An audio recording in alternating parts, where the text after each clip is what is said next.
PCS के interview के दौरान उस समय कोविड चल रहा था, तो मेरी कोई प्रिपरेशन नहीं थी।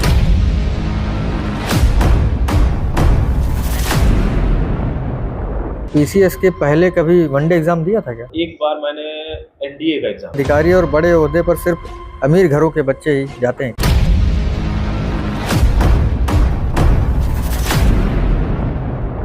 तो सबसे पहले कौन किसका? किसी को नहीं पता था कि इस बार मैं पीसीएस का इंटरव्यू दे रहा हूँ। आईएएस का जो सिलेबस था प्री का, उसको पढ़ने में कितना समय लगा? चाहे वो प्रिपरेशन की स्टार्टिंग में हो, चाहे प्रिपरेशन के एंड में हो, छोड़िए नहीं, लगे रहिए, कभी कुछ भी खत्म नहीं होता। अच्छा, कभी ऐसा हुआ कि जब आपका नहीं हुआ तो आप अकेले में रोए हों और परिवार के सामने टूट गए हों? कि लोग जख्म देके उदासी का सबब पूछते हैं। लोग जख्म देके उदासी का सबब पूछते हैं, कैसे खुश रहता हूँ ये कब पूछते हैं। नमस्कार दोस्तों, कैसे हैं आप लोग? मैं आपका होस्ट और दोस्त हरप्रीत पटेल आज के इस पॉडकास्ट में ऐसी शख्सियत से आपको मिलवाने वाला हूं जिन्होंने 5 बार आईएएस का एग्ज़ाम दिया और 2 बार इंटरव्यू दिया, लेकिन उसमें हुआ नहीं और हार गए। बहुत सारे लोग हार मान लेते हैं और बैठ जाते हैं, लेकिन इन्होंने अपनी हार को ही अपनी ताकत बनाया और आगे तैयारी की। पीसीएस में इनका सिलेक्शन हुआ और वर्तमान में ये खंड विकास अधिकारी लालगंज रायबरेली के पद पर तैनात हैं। कहते हैं सपनों तक पहुंचने का रास्ता कितना भी लंबा क्यों ना हो, लेकिन अगर आपके अंदर हौसला, जिद और संघर्ष है तो आप सफल जरूर होंगे। तो आज के इस पॉडकास्ट में हम मिलवाने वाले हैं अपने प्रिय भैया श्री गगनदीप सिंह जी से। तो चलिए आज का अपना पॉडकास्ट शुरू करते हैं और बहुत सारी बातें करते हैं अपने भैया से। तो कैसे हैं भैया आप? बहुत अच्छे हैं। नमस्कार आपको और आपके सभी दर्शकों को भी धन्यवाद। और भैया सबसे पहले आप बताइए कि आपकी प्रारंभिक पढ़ाई कैसी रही और कैसे क्या हुआ सब? देखिए, सबसे पहले जब मैं क्लास 1 से लेकर के और कक्षा 5 तक जब मैंने पढ़ाई करी, तो उस समय माधवगंज के पहले एक गाँव है चंदीपुर। अच्छा। तो मेरी कक्षा 1 से लेकर के कक्षा 5 तक की जो शिक्षा है वो वहीं हुई। 6 से 8 आपकी पढ़ाई कहाँ हुई? 6 से 8 के बीच में मैं माधवगंज में न्यू बाल विद्या मंदिर हुआ करता था। अच्छा। तो मैंने वहाँ शिक्षा ग्रहण करी 6 से 8 तक। उसके बाद आपका 9 से 12 तक? कक्षा 9 से कक्षा 12 तक मैं बीएन इंटर कॉलेज भगवंत नगर मल्लावा में। और उसके बाद आपका ग्रेजुएशन? उसके बाद मैं कानपुर के कृष्णा इंस्टीट्यूट ऑफ टेक्नोलॉजी से मैंने बीटेक इंफॉर्मेशन टेक्नोलॉजी में किया। अच्छा। कभी मास्टर जी ने ताना मारा कि लड़का कुछ नहीं कर पाएगा? नहीं, मैं इस मामले में तो मैं अपने आप को बहुत ईश्वर का धन्यवाद दूंगा और अपने आप को सौभाग्यशाली मानूंगा कि मेरे जितने भी गुरुजन रहे शुरू से लेकर के और अभी तक कभी किसी ने ताना नहीं मारा। आपकी पढ़ाई का स्टाइल क्या था भैया? सुबह 4 बजे उठ करके पढ़ना रोज या एग्जाम के एक दिन पहले पढ़ना? कक्षा 12 तक तो मुझे याद है कि चूंकि पिताजी का डिसिप्लिन था घर में, तो 4 बजे उठ जाते थे, पढ़ाई करते थे, फिर विद्यालय चले जाते थे, फिर शाम में आते थे, पढ़ते थे। और ये कभी नहीं रहा कि सुबह उठ करके पढ़ के या एक रात में पढ़ के काम करें। अच्छा। ये कभी नहीं रहा। अगला प्रश्न भैया, परिवार की आर्थिक कठिनाई कभी पढ़ाई में दीवार बनी क्या? देखिए, हम लोग जिस समाज से आते हैं तो मिडिल क्लास से आते हैं। हाँ। आर्थिक समस्या एक प्रमुख फैक्टर रहता है वहाँ पे हमेशा के लिए। लेकिन मैं अपने माता पिता का, जिनका मेरे पर आशीर्वाद रहा है और अभी भी है, तो कभी ये महसूस नहीं होने दिया कि कोई इस प्रकार की आर्थिक कठिनाई मुझे पढ़ाई में या कहीं पर भी मुझे फेस नहीं होने दी। भले उन लोगों ने स्वयं महसूस करी, मैं जरूर जानता हूँ और मैंने खुद महसूस किया इस चीज से, लेकिन उन्होंने मुझे कभी इस प्रकार की कोई कमी या किसी प्रकार की कोई समस्या महसूस नहीं की। कभी सोचा था कि अधिकारी और बड़े ओहदे पर सिर्फ अमीर घरों के बच्चे ही जाते हैं क्या? कोई जरूरी नहीं है कि जो अमीर के बच्चे हैं वही सफल हो। मैंने बहुत सारे ऐसे लोगों को देखा और मैं बहुत सारे ऐसे लोगों को जानता हूँ जो आज की डेट में आईएएस आईपीएस हैं, जो बहुत ही गरीब जगह से, परिवार से थे, लेकिन बहुत अच्छे सफल हुए हैं और बहुत अच्छे पदों पे।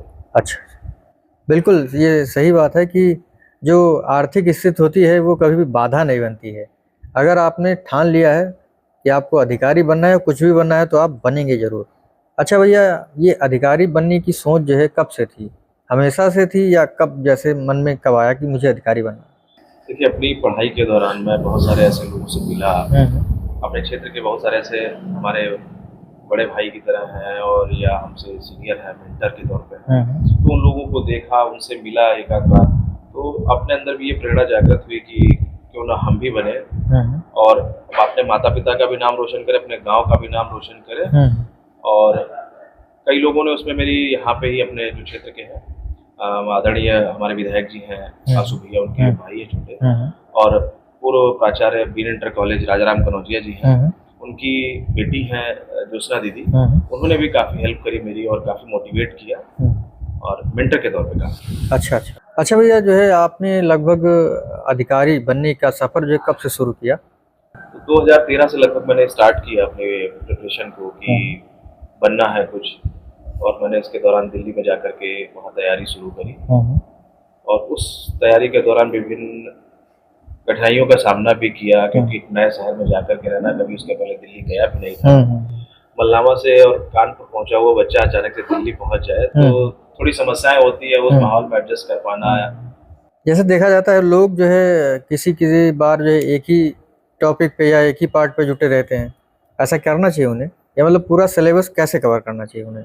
देखिए, सबसे आपका फोकस वहाँ पे होना चाहिए जिन एरियाज से क्वेश्चंस ज्यादा पूछे जाते हैं। अच्छा। और जिन एरिया से कम क्वेश्चन पूछे जाते हैं वहाँ पे आपका फोकस कम रहना चाहिए, लेकिन किसी भी एरिया को छोड़ना नहीं। अच्छा। आपकी कॉन्सेप्चुअल क्लैरिटी बहुत मायने रखती है किसी भी एग्जाम को क्रैक करने के लिए। तो भैया आपको जैसे आईएएस का जो सिलेबस था प्री का, उसको पढ़ने में कितना समय लगा लगभग? तो लगभग 8 से 10 महीने चाहिए। अच्छा। अच्छे से पढ़ने के लिए और पूरे सिलेबस को कवर करने के लिए, तब जाकर के आप एग्जाम में बैठे। अच्छा।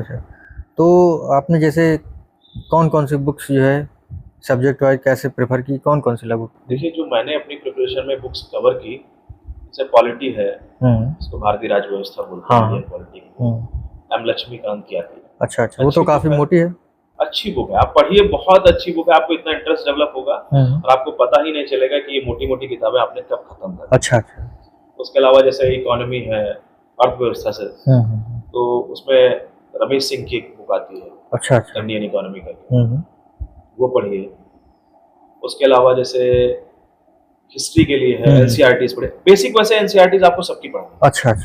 ज्योग्राफी के लिए जीसी लियोंग है, और एनसीईआरटी आपको हर सब्जेक्ट की पढ़नी चाहिए। जो ओल्ड एनसीईआरटीज है वो आपको हर सब्जेक्ट की पढ़नी चाहिए, ताकि आपके अंदर एक नॉलेज और नॉलेज के साथ साथ एक कॉन्सेप्ट डेवलप हो सके, आपकी थिंकिंग एबिलिटी उस क्वेश्चन की डिमांड कर जा सके। जैसे मुझे लगता है कि जो घटना चक्र का सार चलता है वो काम आता है इसमें क्या?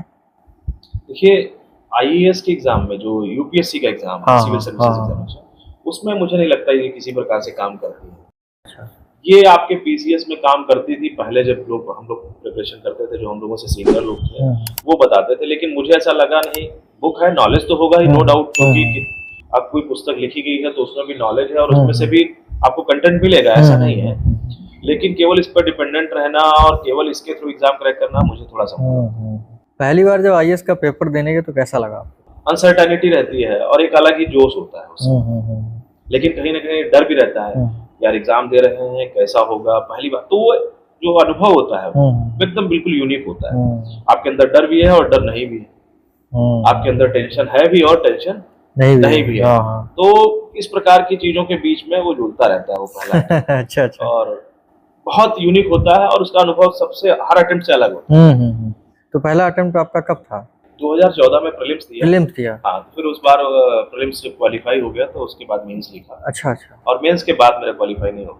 तो लगभग आपने कितनी बार जो है आईएएस का जो है? मैंने 5 बार मेंस लिखा। अच्छा भाई, जैसे 5 बार आपने जो है मेंस लिखा आपने और 2 बार इंटरव्यू दिया, तो मेंस में जो है किन चीज़ों का ध्यान रखना चाहिए?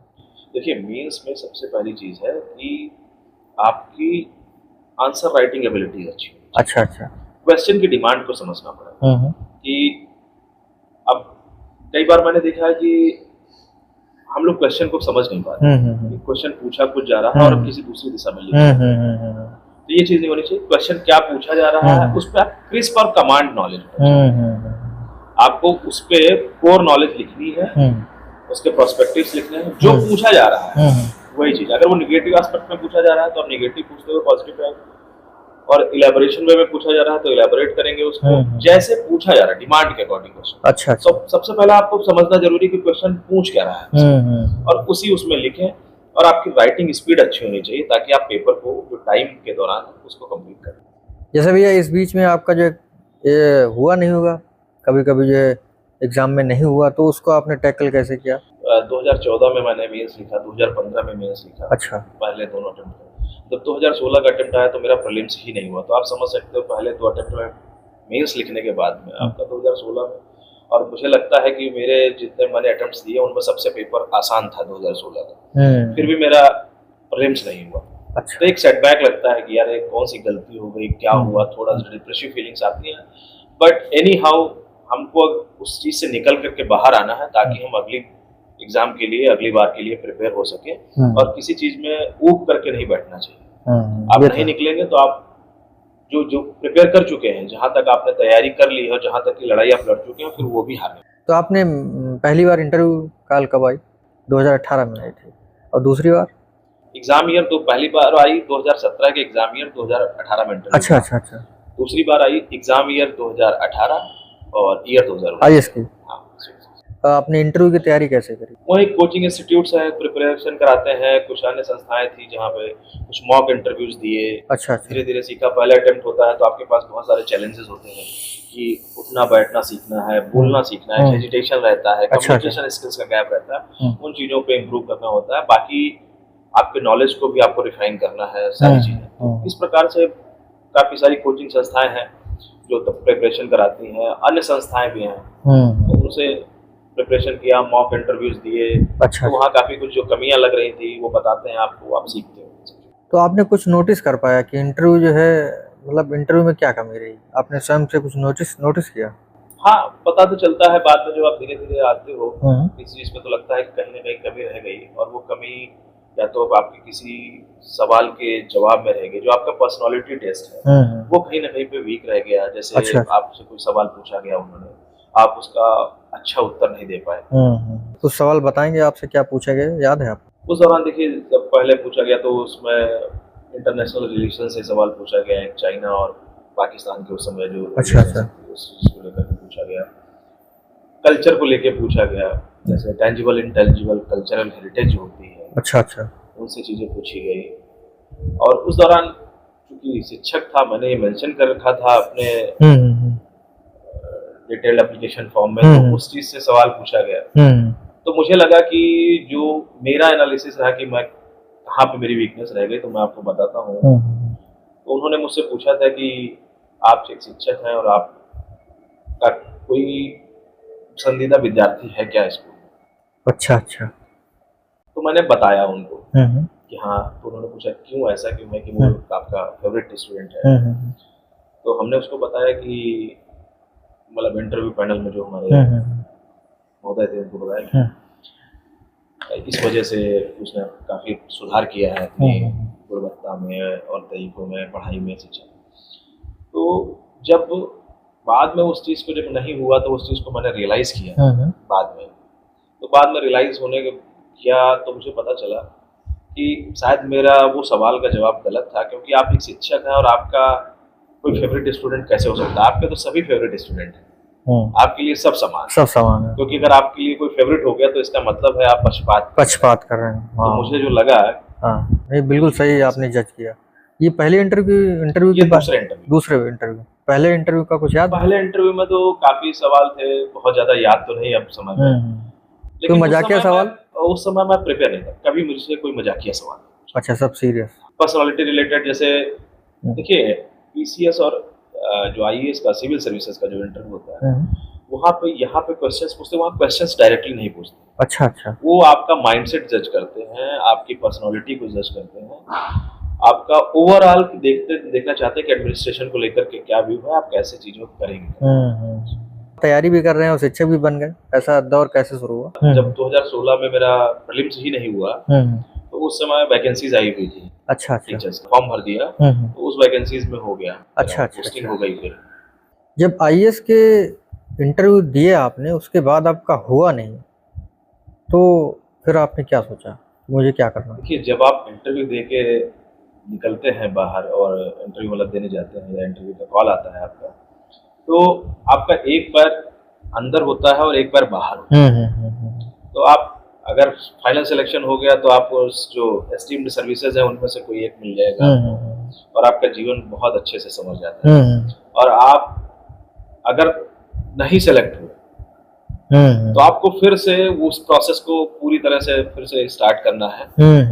और सबसे बड़ी समस्या ये होती है उस समय कि एकदम से टूट जैसा जाता है व्यक्ति, कि बहुत ऐसा लगता है कि अरे सब बहुत कुछ लुट चुका हो आप, कि अरे आप यहाँ तक आए थे अब फिर से स्टार्ट करेंगे, तो बहुत एकदम थोड़ा सा साइकोलॉजिकल प्रेशर जो होता है वो बहुत ज़्यादा बिल्टअप हो जाता है आपके ऊपर। लेकिन फिर आपको उसको ओवरकम करना है, क्योंकि आपको हार नहीं माननी है और आपको फिर से आगे बढ़ना है। तो आपको किसी न किसी प्रकार से आपको आगे आना ही पड़ेगा, फिर से अपने आप को संवारना है। आपको, आप जो टूट चुके हो आपको फिर से उसको जोड़ करके और आपको खुद को खड़ा करना है, ताकि आप आगे फिर प्रिपरेशन कर सको। और वही लोग सफल होते हैं जो हर बार गिरने के बाद भी अपने आप को। अच्छा भैया, इस समय जो है आपका सपोर्ट किसने सबसे ज्यादा किया इस टाइम पे? सबसे ज्यादा सपोर्ट मैं सौभाग्यशाली हूँ कि मुझे ऐसे माता पिता भी, मेरे पिताजी ने हमेशा मुझे मोटिवेट किया, मेरी माता जी ने मोटिवेट किया कि ठीक है कोई बात नहीं, इस बार नहीं हुआ, लगे रहो, समय से पहले कुछ भी नहीं मिलता है, तो आपका जब समय होगा तो आपको भी वो चीज मिलेगी। और पिताजी ने हमेशा कहा कि हिम्मत मत हारो, जब तक आप प्रिपरेशन कर सकते हो, जब तक आप तैयारी कर सकते हो, जब तक आप एग्जाम दे सकते हो, जब तक आपके अंदर क्षमता है और आप अपने आप को कमजोर महसूस नहीं करते हो, हारा हुआ, तब तक आप लगे। तो पिताजी ने, माताजी ने, बहनों ने और हमारे जो बहनोई लोग हैं उन लोगों ने बहुत सपोर्ट किया। अच्छा अच्छा। और हमारे टीचर्स ने भी बहुत सपोर्ट किया। उस बीच में कई टीचर्स, मैंने मेंटर्स का अपने नाम बताया, उन सब ने सपोर्ट किया कि कोई बात नहीं, आप फिर से करिए। सब उनके सबके साथ भी बहुत सारी ऐसी घटनाएं हुई थी तो उन लोगों ने खूब मोटिवेट किया। जैसे मुझे मालूम है भैया, लगभग 2013 के बाद से जो है जो इंटरनेट का जमाना था ना वो ज़्यादा बढ़ गया। जैसे फेसबुक है, ये सारी चीज़ें, उसके बाद व्हाट्सएप भी आ गया। तो आपने मीडिया को जो है अपनी पढ़ाई में कैसे यूज किया, या जो है उसने कभी कभी बीच में आपको परेशान किया? सोशल मीडिया प्लेटफॉर्म्स में बहुत सारे ऐसे हैं जो आपके किसी यूज के नहीं है, किसी भी काम के नहीं है, तो उनको यूज करने का कोई फायदा नहीं है। और फोन का भी एक सीमित उपयोग करें। मैंने उस दौरान अपनी फेसबुक हो चाहे किसी भी प्रकार की सोशल मीडिया, हमने सबको डीएक्टिवेट कर रखा था। अच्छा। कभी एक्टिवेट नहीं। जैसे व्हाट्सएप वगैरह है, उसको एक लिमिट तक इसलिए यूज किया ताकि जैसे किसी से कोई चीज नोट्स वगैरह शेयर कर सके, कोई प्लान शेयर कर सके, इस प्रकार की, बस। उसके अलावा उससे ज्यादा कोई। दोस्तों का इंटरेक्शन रहा वहाँ पे? तैयारी के दौरान कुछ दोस्त तो रहे, लेकिन बहुत ज्यादा इंटरेक्शन है। लगभग कितने घंटे पढ़ाई होती थी रोज की? देखिए, औसतन मेरा ये लक्ष्य रहता था कि 6 से 7 घंटे हर दिन पढ़ाई हो। अच्छा अच्छा। 12-14 घंटे पढ़ाई की भी बातें आप लोगों ने सुनी होगी। हाँ। होता है, लेकिन वो हमेशा नहीं होता। हमेशा नहीं होता है वो आप जब एग्जाम का प्रेशर बढ़ता है, जब आप मेंस लिखने जाते हो या प्रीलिम्स लिखने जाते हो, उससे कुछ दिन पहले तक जब आपको कोई सिलेबस कंप्लीट नहीं हो पाता या किसी टॉपिक को कंप्लीट नहीं कर पाते, आप बार बार रिवाइज कर रहे हो उस चीज को, तब चीजें आपके, मतलब ये जो चीजें होती है वो टाइम को बढ़ाती है। तो आपकी 12 से 14 घंटे पढ़ाई हो सकती है। वरना अगर आप 6 से 7-8 घंटे तक कर रहे हैं, लेकिन ये कंसिस्टेंट मतलब होनी चाहिए आपकी स्टडी। और आपको टेक्स्ट बुक्स पढ़ना चाहिए, रेफरेंस बुक्स पढ़ना चाहिए, अच्छे नोट्स पढ़ने चाहिए और खुद के नोट्स बनाने भी चाहिए। लिखने पे ज्यादा फोकस करना चाहिए क्या? प्रीलिम्स के दौरान अगर आप कर रहे हैं तो आप नहीं भी लिख रहे हैं तो भी कोई बात नहीं, बहुत ज्यादा फर्क नहीं पड़ता। लेकिन अगर आपने नोट्स बना रखे हैं तो बहुत अच्छी बात है। लेकिन अगर आप मेंस की प्रिपरेशन कर रहे हैं तो आप डेड श्योर है कि आपको लिखना ही पड़ेगा, आपको लिखना चाहिए भी, मतलब उसका कोई दूसरा अल्टरनेट नहीं।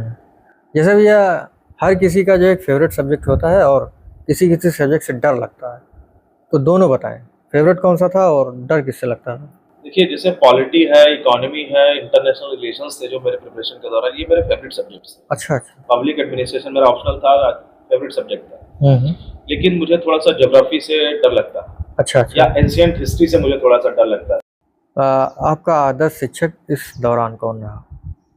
जो मेरा आदर्श शिक्षक मेरी किताबें रही। अच्छा अच्छा। अच्छा भैया, ये पीसीएस यानी जो अधिकारी बनने का सफर, आईएएस जब आपका नहीं हुआ, तो ये पीसीएस बनने का सफर कैसे शुरू हुआ? जब 2018 में मैंने इंटरव्यू दिया और उधर नहीं हुआ, तो इधर 2018 में प्रीलिम्स था, तो 2018 में पीसीएस ने, मतलब यूपीपीएससी ने पैटर्न चेंज किया, जो सिमिलर कर दिया सिविल सर्विसेज एग्जामिनेशन। अच्छा अच्छा। उसी पैटर्न के आधार पर तो एक ही ऑप्शनल रहा, इधर भी था एक ऑप्शनल, उधर भी था, प्रिपरेशन भी थी। तो मैंने पहली बार जब मैं प्रीलिम्स देने गया तो मुझे लगा कि अब इधर भी एक बार देखना चाहिए, क्योंकि वहां पर हो नहीं रहा था, कई बार से था, तो लगा कि चलिए इधर भी हाथ मार लेते हैं। अच्छा अच्छा। तो इसलिए जब मैं गया एग्जाम देने, तो एक अच्छा मोटिवेशन था, पहले से प्रिपरेशन थी उधर की, तो उसी आधार पे मैंने इसको क्वालिफाई किया और उसके बाद मेंस देने का मौका मिला।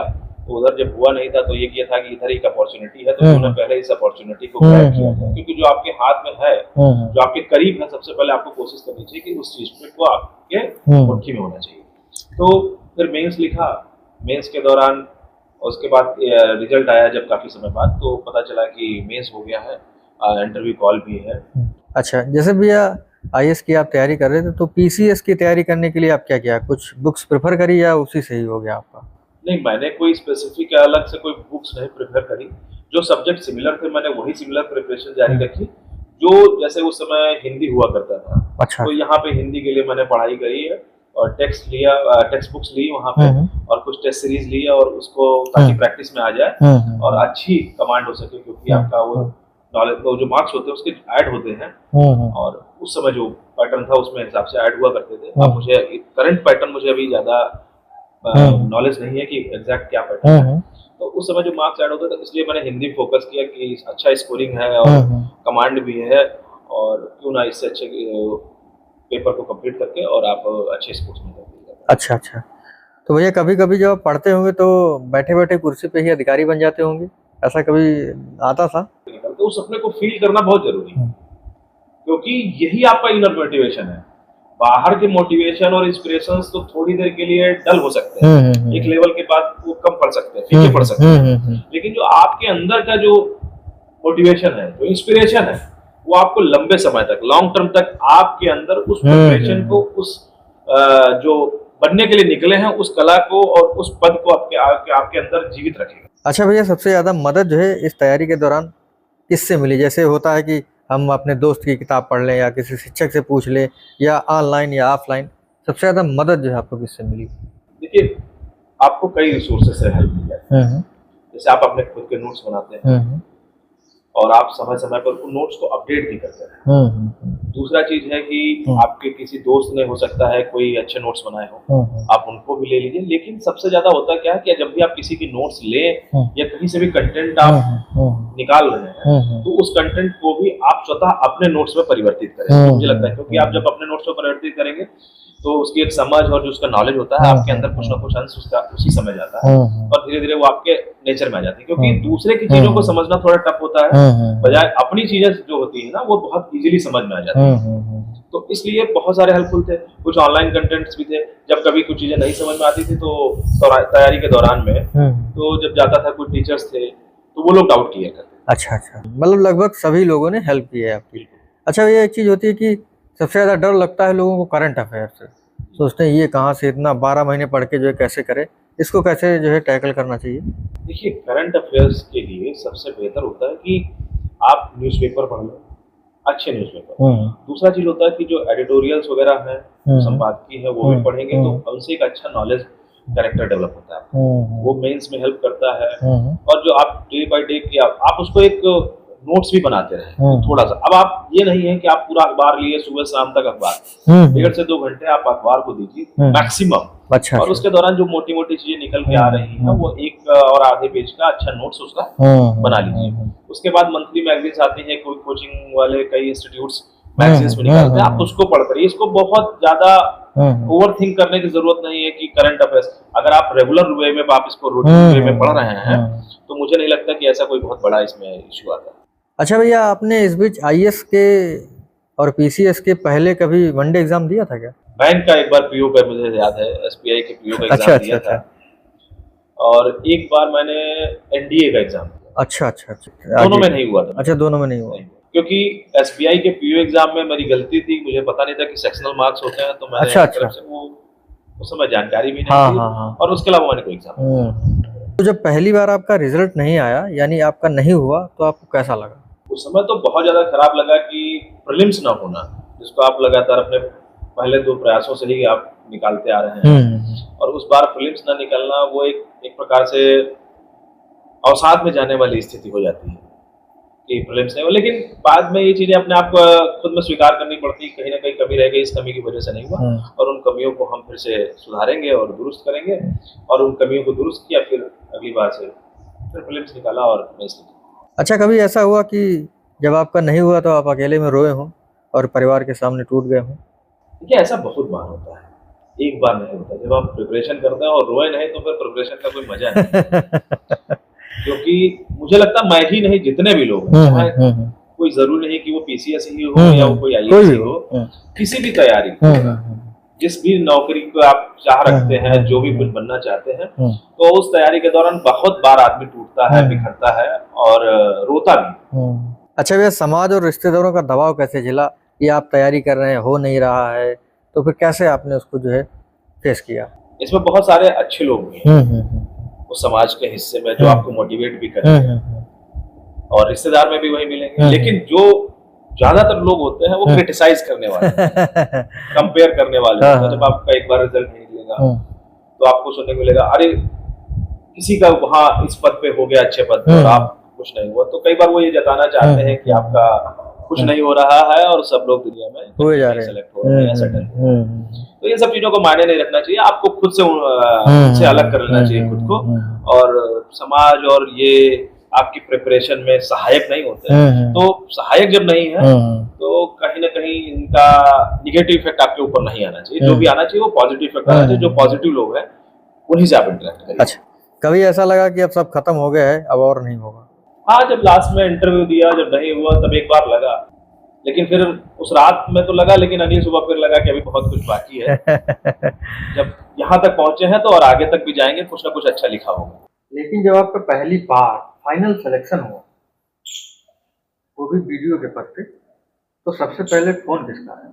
मेरे पास किसी का फोन नहीं आया पहले। आपने मतलब बताया? क्योंकि उस दौरान मैं आपको एक चीज बता दूं जो बताई नहीं अभी तक मैंने, क्योंकि किसी को पता नहीं था, मेरे माता पिता, दीदी और जीजा लोगों के अलावा किसी को नहीं पता था कि इस बार मैं पीसीएस का इंटरव्यू दे रहा हूँ।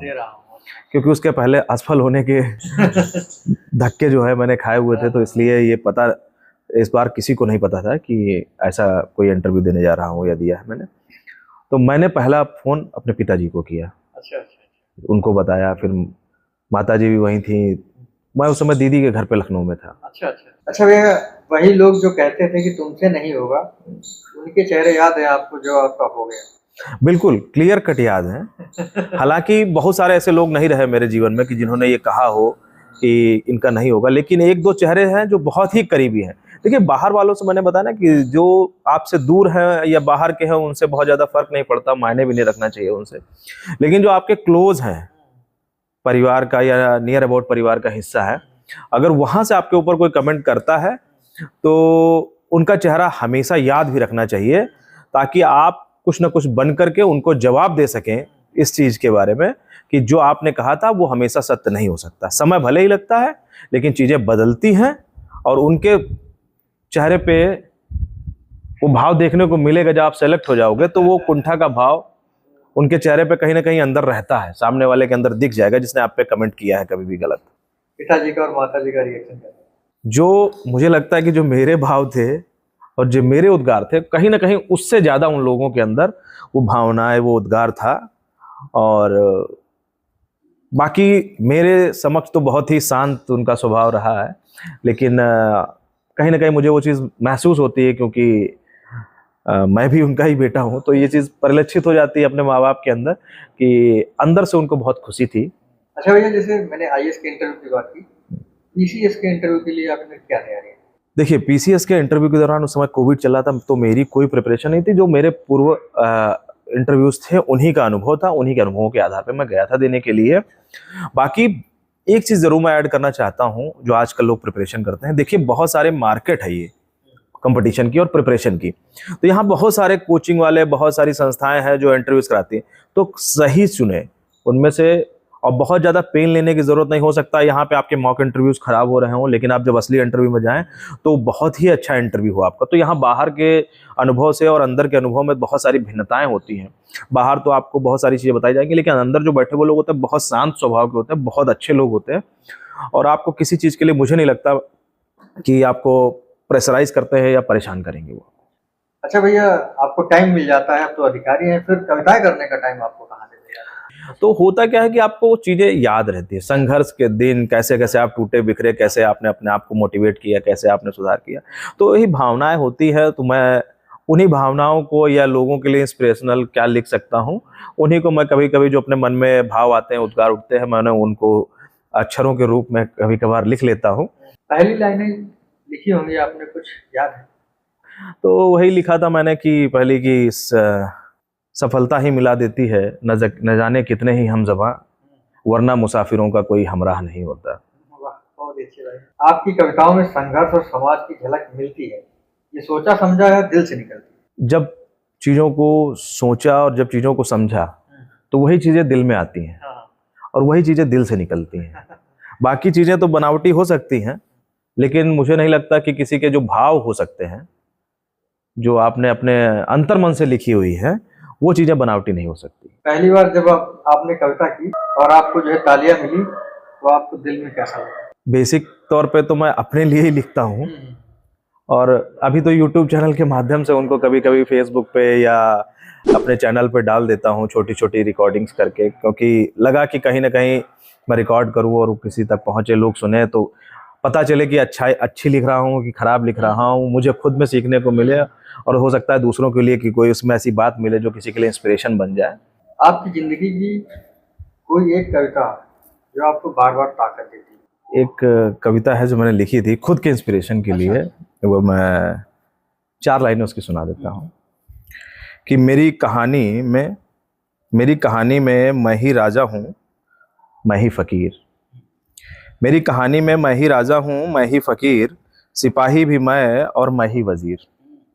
मेरी रानी मेरी मंजिल है, मेरी रानी मेरी मंजिल है, मेरी तकदीर, वही मंजिल मेरी जिसका मैं राहगीर, वही मंजिल मेरी जिसका मैं राहगीर।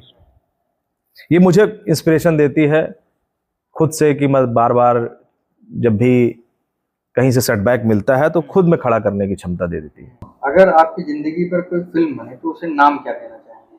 संघर्ष, कविता वाला वीडियो, या कुछ और? देखिए, संघर्ष तो है ही निश्चित तौर पे, तो संघर्ष तो हर किसी के जीवन की कहानी का नाम हो सकता है संघर्ष, लेकिन अगर कविता वाला वीडियो भी रखेंगे तो भी मुझे कोई आपत्ति नहीं, अच्छा ही है मेरे लिए, क्योंकि रिटायरमेंट के साथ हो सकता है मेरा पद से मैं मुक्त हो सकता हूँ, मृत्यु के साथ व्यक्ति के जीवन का अस्तित्व खत्म हो सकता है, लेकिन जो कला है उसके मरने के बाद भी जीवित रहती है। अगला प्रश्न भैया आपसे कि विद्यार्थी जीवन की कोई शरारत जो आपको अभी भी हंसी दिला देती है? बहुत सारी शरारतें हैं कि पढ़ाई में कम, शरारतों में ज़्यादा मार खाए हैं। अच्छा। तो इसलिए बहुत सारी शरारतें हैं, जैसे कि कभी भी स्कूल में ही खेलने के लिए निकल गए, अच्छा। उस दौरान पिटाई पड़ गई। अगर आज आपके सामने वही 20 साल का विद्यार्थी खड़ा हो जो आप थे, तो आप उसे क्या कहेंगे? देखिए, विद्यार्थी है तो मैं तो यही कहूँगा कि जो अच्छा मिले वो दिन प्रतिदिन सीखना चाहिए, और सीख सीख करके अपने आप को मजबूत करना चाहिए, और जो लक्ष्य है उसे प्राप्त करना चाहिए। युवाओं और संघर्षरत छात्रों को जिन्हें समाज ताना देता है, उनके लिए आप एक सीधा संदेश क्या देना चाहेंगे? उनके लिए 4 लाइनें हैं मेरे पास कि जो मैं अपनी कविता से, कि लोग जख्म देके उदासी का सबब पूछते हैं, लोग जख्म देके उदासी का सबब पूछते हैं, कैसे खुश रहता हूं ये कब पूछते हैं। आजकल मरहम कौन ही लगाता है घाव पर, आजकल मरहम कौन ही लगाता है घाव पर, चाहने वाले भी तुम्हारी चाहत कब पूछते हैं, चाहने वाले भी तुम्हारी चाहत कब पूछते हैं। तो उन पे ध्यान देने की जरूरत नहीं है किसी पे भी, वो थोड़े दिन बाद आप जब एक ओहदे पे पहुंच जाएंगे तो वो खुद ब खुद आपकी तारीफ करना शुरू कर देंगे, सबसे पहले वही लोग तारीफ करेंगे आपकी। जाते जाते एक प्रश्न भैया से हो कि कैसा लगा मुझसे बात करके? बहुत अच्छा लगा, और आपकी जो ये पहल है ये और आगे तक इसको ले जाइए आप। मेरी बहुत सारी शुभकामनाएं हैं आपको, आपके दर्शकों को, और जो हमारे क्षेत्र के लोग हैं, ताकि एक दूसरे से जुड़े रहने का ये मौका मिलता है। और जो आप कर रहे हैं वो बहुत ही अच्छा प्रयास है, इसको आगे भी जारी रखिए। क्षेत्र से और भी बहुत सारे प्रतिभावान लोग हैं आने वाले भविष्य में जो इस दिशा में लगे हुए हैं, उनके लिए एक मोटिवेशन मिलता है, और जो लोग आते हैं वो उनको अपनी मिट्टी से जुड़े रहने का भी एक मौका मिलता है, अपने क्षेत्र से भी जुड़े रहने का मौका मिलता है। धन्यवाद भैया एप्रिसिएशन के लिए, और उम्मीद है मैंने कहा है कि आपको वीडियो बहुत ही अच्छा लगा होगा, और भैया ने टाइम दिया मुझे, ये जो है बहुत ही बड़ी बात है, क्योंकि टाइम मिल पाना यही कम है, क्योंकि भैया को लास्ट टाइम मैंने अप्रोच किया था तो काम आ गया था, तो आज भैया ने मुझे टाइम दिया। बाकी भैया ने बहुत अच्छी तरीके से प्रश्नों के जवाब दिए। अगर आप किसी भी एग्ज़ाम की तैयारी कर रहे हैं तो बहुत सारी चीज़ें आपको इस वीडियो से सीखने को मिली होंगी। उम्मीद है हम लोग आगे और कुछ करेंगे, फिर भैया को कभी आगे बुलाएंगे। और आपको अगर पॉडकास्ट में कुछ भी अच्छा लगा हो तो लाइक कर दीजिएगा, शेयर कर दीजिएगा और चैनल को सब्सक्राइब कर लीजिएगा। कमेंट करके जरूर बताइएगा कि कौन सा पार्ट आपको सबसे अच्छा लगा। बाकी मिलेंगे आपसे अगले वीडियो में, तब तक के लिए जय हिंद, जय भारत, थैंक यू।